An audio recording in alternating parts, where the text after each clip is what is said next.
आंवला नवमी की कथा प्रस्तुत कर रही हूँ। कार्तिक मास के शुक्ल पक्ष की नवमी को आंवला नवमी मनाई जाती है।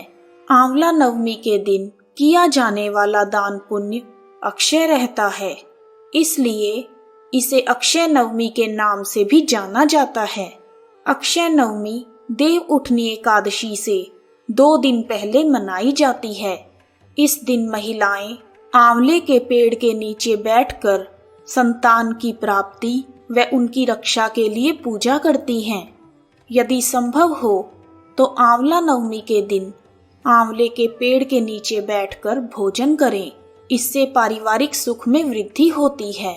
यदि आपके आसपास आंवले का पेड़ ना हो तो तुलसी के पौधे की जड़ में बिल्व पत्र रखकर तथा कुछ आंवले रखकर उसकी पूजा करनी चाहिए।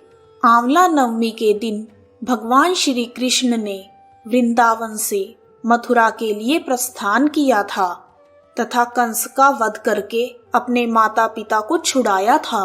इसलिए इस दिन भक्तजन मथुरा से वृंदावन तक की परिक्रमा भी करते हैं। एक बार माँ लक्ष्मी पृथ्वी पर भ्रमण करने के लिए आई।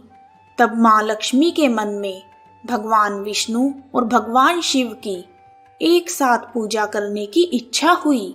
तब लक्ष्मी जी ने सोचा कि तुलसी भगवान विष्णु को प्रिय है और बिल्व पत्र भगवान शिव को प्रिय हैं। उन्होंने आंवले के वृक्ष को भगवान विष्णु और शिव जी का प्रतीक चिन्ह मानकर उसकी पूजा की। माँ लक्ष्मी की पूजा से प्रसन्न होकर भगवान विष्णु और शिव जी प्रकट हुए। तब महालक्ष्मी जी ने आंवले के वृक्ष के नीचे भोजन बनाकर भगवान विष्णु और शिव जी को भोजन परोसा और उसके बाद स्वयं भोजन किया। उस दिन कार्तिक शुक्ल नवमी थी, इसलिए कार्तिक शुक्ल नवमी को आंवला नवमी के नाम से जाना जाता है। आइए अब शुरू करते हैं आंवला नवमी की कथा। प्राचीन समय में एक राजा था। उसने प्रण ले रखा था कि वह प्रतिदिन 1.25 मन आंवले दान करके ही भोजन करता था।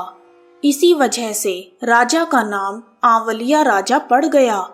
एक दिन उसके बेटे बहू ने सोचा कि राजा इतने सारे आंवले रोज दान करता है, इस प्रकार तो एक दिन सारा राजकोष खाली हो जाएगा। इसलिए बेटे ने राजा से कहा कि पिताजी, इस तरह दान करना बंद कर देना चाहिए। बेटे की बात सुनकर राजा को बहुत दुख हुआ और राजा रानी महल छोड़कर जंगल में चले गए।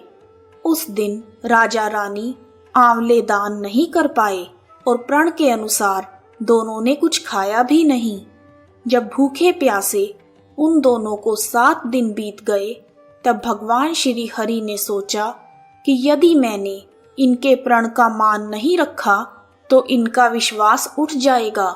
इसलिए भगवान ने जंगल में ही महल, राज्य और बाग बगीचे सब बना दिए और ढेरों आंवले के पेड़ लगा दिए। सुबह जब राजा रानी दोनों उठे तो उन्होंने देखा कि जंगल में उनके राज्य से भी दुगुना राज्य बसा हुआ है। वह सब देखकर राजा ने रानी से कहा, रानी देख, कहते हैं कि सत को मत छोड़ो, सूरमा सत छोड़िया पत जाए, सत की छोड़ी लक्ष्मी फिर मिलेगी आए। आओ नहा धोकर आंवले दान करें और भोजन करें। राजा रानी ने आंवले दान करके खाना खाया और खुशी खुशी जंगल में रहने लगे। उधर आंवला देवता का अपमान करने तथा माता पिता से बुरा व्यवहार करने के कारण बेटे बहू के बुरे दिन शुरू हो गए। उनका राज्य दुश्मनों ने छीन लिया तथा वह दाने दाने को मोहताज हो गए। एक दिन काम ढूंढते हुए दोनों पति पत्नी अपने पिताजी के राज्य में आ पहुंचे। उनकी हालत इतनी बिगड़ी हुई थी कि राजा ने उन्हें बिना पहचाने ही काम पर रख लिया।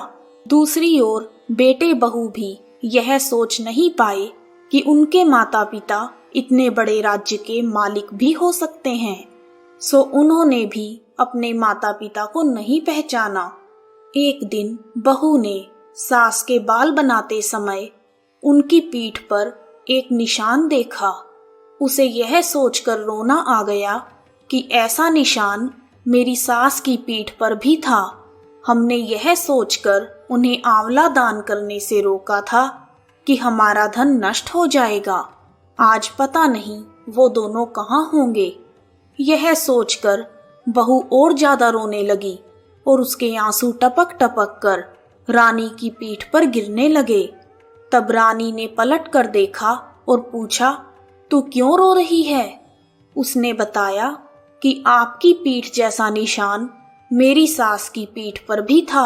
हमने उन्हें आंवला दान करने से मना कर दिया था, इसलिए वह घर छोड़कर कहीं चले गए। तब रानी ने अपनी बहू को पहचान लिया और सारा हाल पूछा और अपना हाल भी बताया। उसके बाद रानी ने बहू के आंसू पोंछे और उसे समझाया कि दान करने से धन कम नहीं होता बल्कि और अधिक बढ़ता है।